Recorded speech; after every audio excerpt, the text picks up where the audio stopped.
So tonight I'm going to be looking at a portfolio of about 85 units belonging to Dimitri S. He started back in 1973, so has been in the business for about 40 years. And it's a very nice portfolio at 85 units, mostly located in Lynn, Mass, with one in Beverly, Mass, and another one in Peabody. This portfolio is actually smaller than the other two that I analyzed before, Mark K and Joe D. But it does make use of different strategies. A couple of very interesting ones. So let's get started here. So Dimitri bought this 4-unit building. It's the first building that he buys at 15 Barker Ave in Lynn. And to buy it, he took a loan for 29 grand. He put down 7, and he purchased this 4-unit for 36 grand. This is back in 1973. To get an idea for what that amounts in today's money, I used this inflation calculator and plugged in 36 grand, and that amounts to about 200 grand.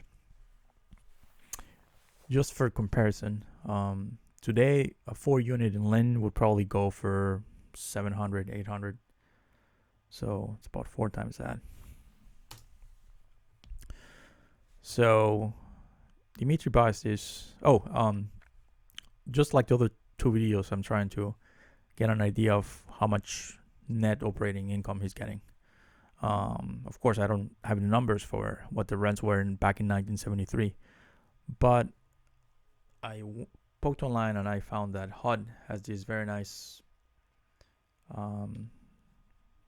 site where they publish their fair market rents, the FMRs. Pretty much they update this every year. I don't know when they started, but the earliest numbers were from 1983. So I poked around, and this is Lynn here for fair market rents for a 2-bedroom apartment. And it shows here, for example, in the year 2002, that was $1,250 a month. In the year 1999, that was $1,120. And so as we scroll towards the right, we get to 1983. Here it is. 1985, it's $500 a month, and then 1983 is about $515 dollars for a 2-bedroom apartment. So that's in Lynn.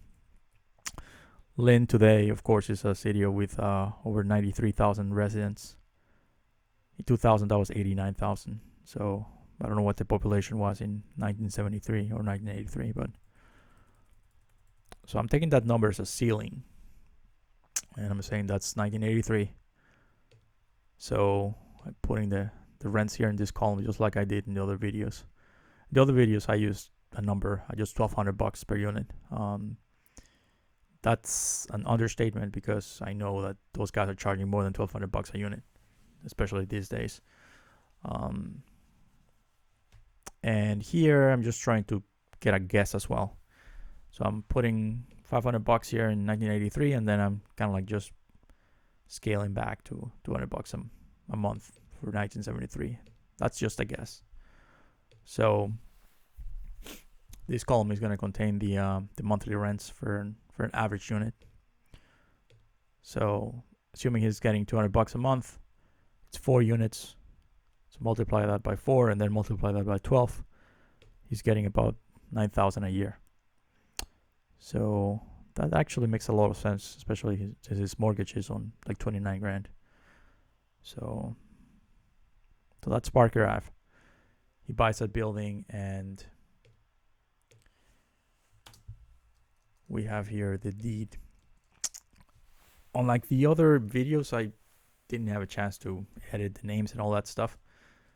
This is a lot of documents. I actually had to write code to analyze this, which is crazy. There's this nice tool that I'm using to extract text from PDFs, and then just a bunch of heuristics that are used towards like analyzing those text files, trying to determine if it's a deed, if it's a mortgage, if it's a UCC filing, that kind of stuff. And then, yeah, it gives you the text of all the document. So anyway, so this is the deed, and it shows that he paid 36 grand for 15 Parker Ave. The other thing about these old deeds, it's insane. They don't all have like an address, like a locus, the property address. They just define this in a very vague way. So it says here that Dimitri is buying from the sellers this property, this land that's delimited by all these boundaries and stuff. It's just really crazy now to like be able to find out what the property is. So you have to actually look at maps. So that was a little bit challenging. And the other challenge that I found by analyzing these old deeds was that back in the day, or this guy, he used a lot of like realty trusts. And nowadays, a lot of this stuff is being used using LLCs. And that's a more straightforward approach because one can just go to a secretary and get a bunch of LLCs that a person has been associated with, even those LLCs that are already dissolved, and then just use those and then go and search in public record. In this case, it's a little bit more tricky because one cannot, at least I don't know how to get just a list of trusts that the person has opened. So that was a little bit challenging here.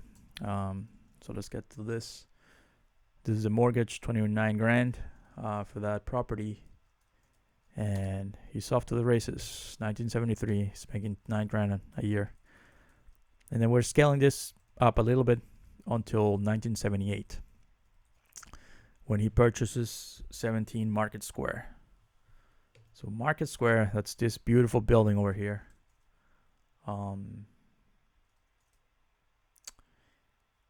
And for Market Square, before I forget, I'm not very organized with this stuff here. I forget the tax card for this is for the previous property. So it's showing a 4-unit. It's a 4-unit. That's for Parker. And then for this one, 17-21, the tax card, and it shows that it's 8 units here. 8 units. So Dimitri buys this 8-unit. Now he's up to 12 units. And for this, he pays 30 grand. So about the same. Sorry, 45 grand. He takes out a mortgage for 30. So he puts down 15. So he has a little bit more money. He's been making money all these years. 5 years. And he purchases this building. Market Square. And there's a lot of back and forth here in, with the deeds. Transactions, moving properties into trusts and whatnot. I'm not going to cover that. And then in 1981, he purchases another one, a 4-unit. And this is where it starts getting interesting. Because the other portfolios, they seem to be off-market transactions, but still paying retail price, fair market value. Dimitri seems to be a little bit more creative. He's using different strategies. This property here, 297 Summer Street, he actually bought it at tax sale. Now, Lynn no longer holds tax sales. I mean, the market is so strong over here that if the city has a property, they can just list it with a realtor and get market value for that. So the area is it's not the same anymore. I think tax sales are happening more like Western Mass, like Worcester area, Springfield. Lynn, I don't think they do this anymore. I know, for example, in Newton, Mass, the city doesn't foreclose on the property until the owner owes, I think it's at least 90% of the market value of the property. That's when they foreclose. So it's a little bit more forgiving. But this is Lynn back in the day, 1981. So he purchased this property for 30 grand cash, and it's a 4-unit, so he's increasing his portfolio. And here we see the deed for this, and it says here that he purchases for 30 grand this property, and the seller is so this guy here is actually the treasurer of the city, I think.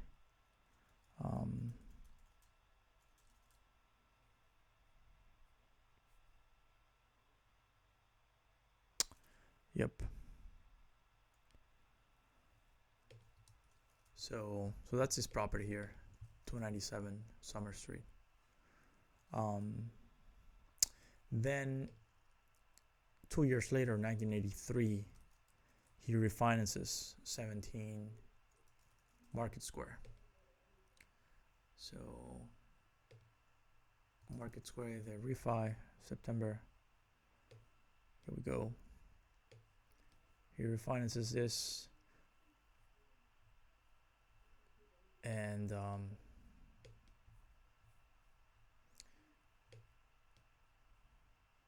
for 150 grand, and he has only 3 years to pay that, so it's probably like a balloon. 12%.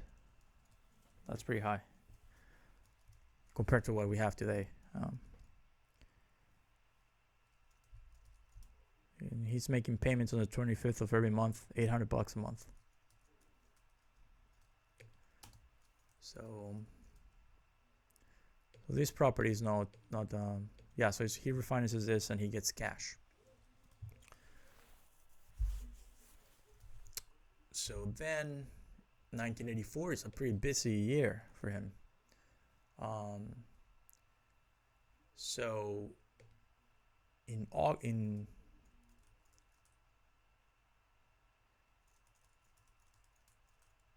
that's 1985.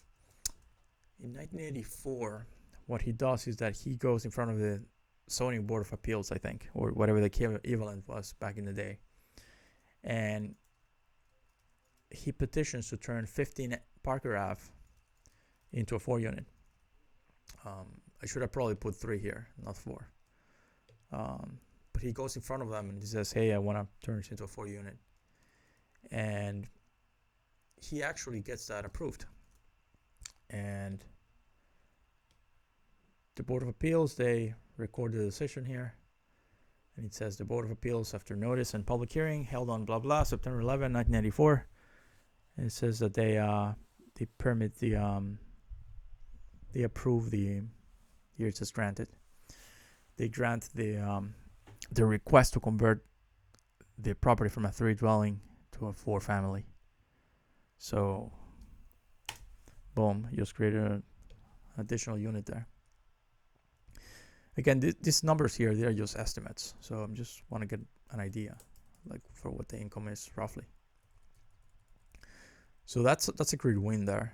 But then there's another thing that he does, which is very interesting. October 17, he takes out 2 loans.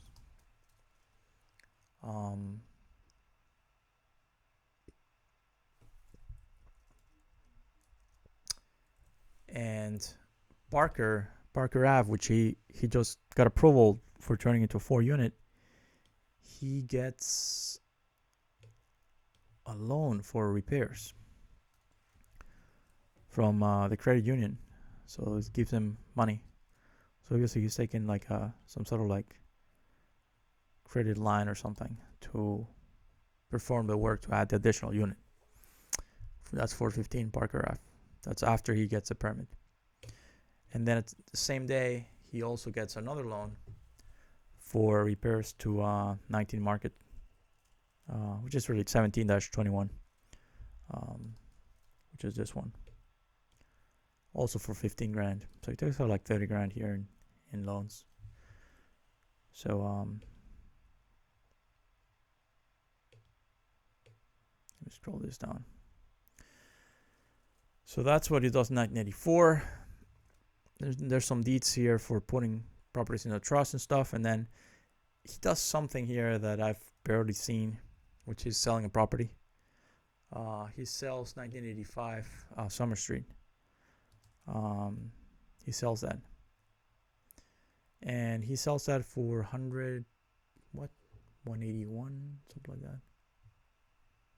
31, yeah, 131,000. So he sells that August 1985, and that's Summer Street. That's this house over here,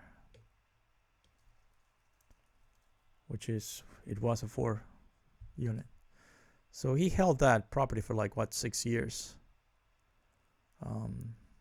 Bought it for 30, selling that for 131.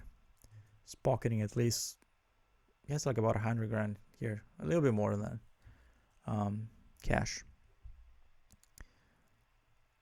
to do something exciting afterwards.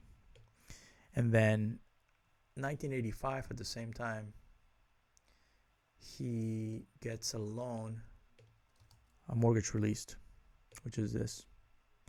And this is, I've seen this when a person is trying to refi, they usually get the new loan in, and then it takes several days until the old bank, the previous lender, registers the release. But one can clearly see a pattern there that people are refinancing. So pulling out equity and then boom, new building. It's kind of like a pattern there. We saw that a lot with Mark K and Joe D. Joe D was refinancing every year. What I see here though is we get a lot of these releases, but not because he's trying to refinance. He just is paying off the loan. So it seems to me like it's a different type of mentality. It's more like a pay down the property kind of mentality. Which in this case is different. I know a lot of people have that mentality, just pay off your house and then everything is peachy creamy. So we don't see like a use of credit here, not a credit, equity for growing. It's more like a paying down debt approach. So that happens in 1985. There's some other stuff here that's not interesting, at least not for purposes of analyzing the portfolio, like personal property, like personal residency. That's, I think, not relevant here. And then 1989, he purchases a property that's near 15 Parker, 10/12 Parker. And actually, I don't have a picture of that one. But it's a 3-unit. It's a small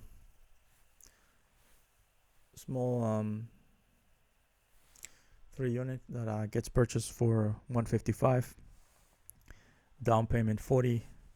So it's a mortgage for 116.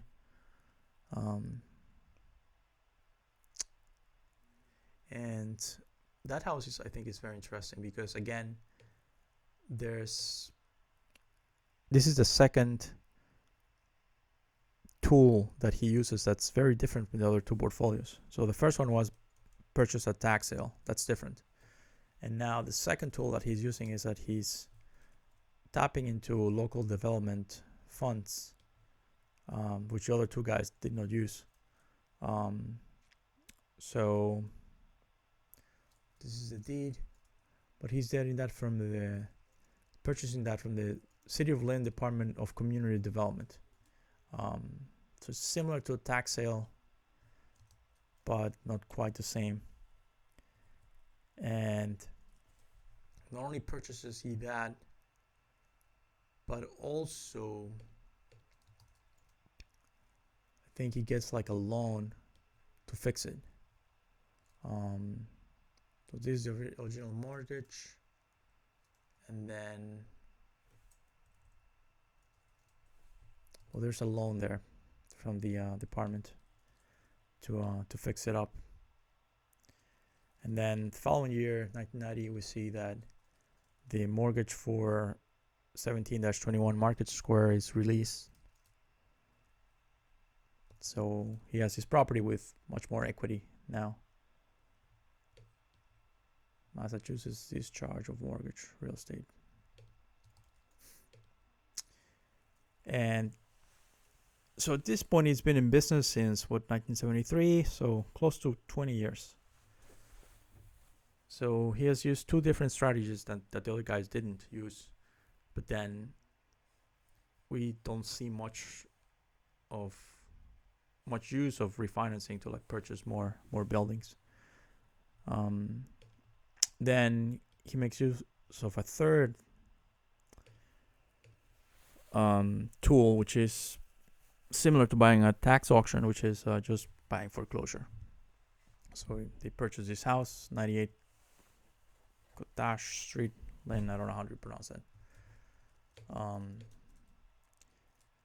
That's only a 3-unit, and it's this one. It's a nice, beautiful 3-unit, and this gets sold way later. But this is the tax card, and it shows it has a 3-unit. Has 3 units in there. And there's nothing going on here like 93, 94, 95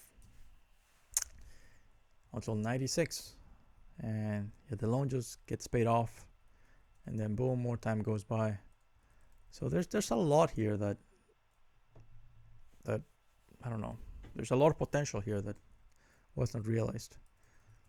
And then in 2000, this is actually great what he does here. This is actually the brother, George, in 2000. He actually purchases 34 Lafayette Street, which is a beautiful 4-unit building, which is this thing over here. And they go back and forth, but they actually chop that into condos, which I think this is brilliant. And I don't think that's doable in Lynn these days. I mean, unless you build it from the ground up, especially because there's not enough parking. So the folks at the zoning board of appeals, they're always complaining about parking. There's not enough parking. There's a lot of really technically 2-unit properties that have an in-law. So they're sort of like a 3-unit, but they're really legally only a 2-unit. And they're trying to fight all these owners. They're not allowing them to legally turn them into 3 units. They're actually forcing them to like modify the units to conform to be truly just 2 units. So this is pretty hard in land these days. But I think in other areas, a little bit further away from Lynn, I think that's still doable. Definitely still doable. So there's a lot of stuff here, but basically they chop the property into condos, and then they start selling off the condos essentially. And I think it's 2003. Where's the master deed? Here it is. This is the master deed for the condo, and it shows the bylaws and whatnot, and who has what share of what. And then the brothers start selling the units. So they sell for, I think the first one are 200 grand, the second one 190, 175, and then 160. So there's some money after that. And finally, this is a breakthrough moment, I think, 2005. Because in 2005, Dimitri buys this beautiful building. It's a 43-unit building. It's amazing. Actually, there's his van. That's his car. I'm stalking you, man. Nah, so this building is beautiful. 43 units. I love it. And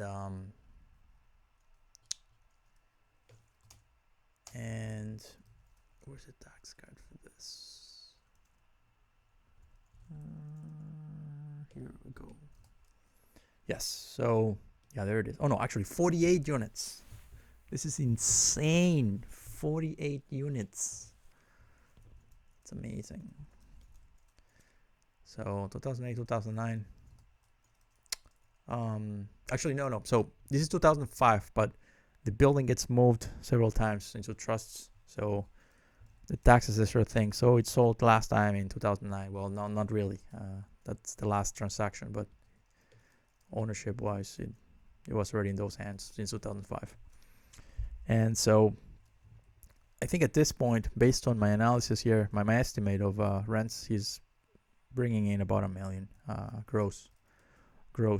So he has about 67 units. And that building actually was purchased for $3.1 million with a down payment of $800. Some of that money could have come here from the condos. So chopping a condo, so buying a 4-unit for like 160 grand, chopping it, selling the condos, getting that money, and boom, down payment for like a $3 million building. This here is amazing. And I have the deed for that. I think 2005. Here we go. There it is. 3.150 million. 3.1 million. So yeah. So that's that. And they sell more condos. And then the fourth use of this different technique is similar to buying at foreclosure, REO. The bank owns it basically. So there's a 3-unit that's next to the property that they chopped into condos. So this is the property that they chopped into condos, and there's a 3-unit right next door, which is 30 Lafayette. So they buy this at from the bank, and of course it has to be cash. So 163 grand, and eventually they refinance that in 2010, and they pull out 180, I think. So, and finally in 2008, that's the last property that they buy, 12 Foster Street, which is this. Another thing that's different about this guy is like he purchased this mixed-use building. Mark K and Joe D, they focus, at least from what I've seen, exclusively on multifamily. This is the first time that I see a little bit of mixed use. And another interesting thing about this portfolio here, the purchase of this, was this property here was purchased for I think 700 grand, but there was a mortgage. The seller carried a mortgage for 15 grand or something like that. I think it was, what years was this? 2008.